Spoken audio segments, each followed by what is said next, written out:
સૌરાષ્ટ્રમાં ચોમાસાની તોફાની બેટિંગના પગલે જાફરાબાદનો દરિયો ગાંડોતુર બન્યો છે, જ્યાં ભારે વરસાદની આગાહી વચ્ચે દરિયામાં 15 ફૂટ સુધીના ઊંચા મોજા ઉછળતા ભારે કરંટ જોવા મળી રહ્યો છે। માછીમારોની સુરક્ષાને સર્વોપરી ગણીને તંત્ર દ્વારા 700થી વધુ બોટોને કિનારે લંગરી દેવામાં આવી છે અને માછીમારોને દરિયો ન ખેડવા તેમજ સ્થાનિકોને દરિયા કિનારાથી દૂર રહેવા કડક સૂચના આપવામાં આવી છે। તકેદારીના ભાગરૂપે જાફરાબાદ બંદર પર 3 નંબરનું સિગ્નલ લગાવી દેવામાં આવ્યું છે અને રેડ એલર્ટના પગલે દરિયો અત્યંત રફ બનતા તંત્ર દ્વારા દરિયાકાંઠાના વિસ્તારોમાં સુરક્ષા અને સતર્કતા વધારી દેવામાં આવી છે।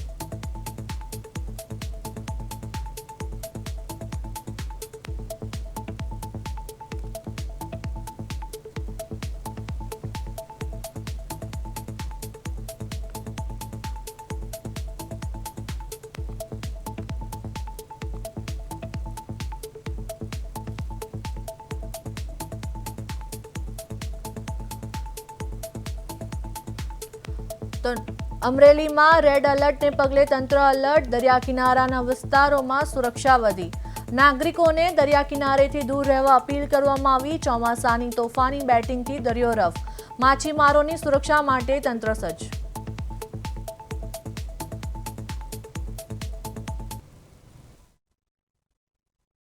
31 મે થી 15 ઓગસ્ટ સુધી સરકારનો બેન્ડ મૂકેલો છે માછીમારી માટે, એટલે હાલમાં 700 બોટો બંદરની અંદર જોવા મળશે આપણને અને ક્રેનથી ચડાવેલી 300 બોટ ક્રેનથી ઉપર ચડાવેલી છે, બાકીની જેટી ઉપર તરતી રાખેલી છે।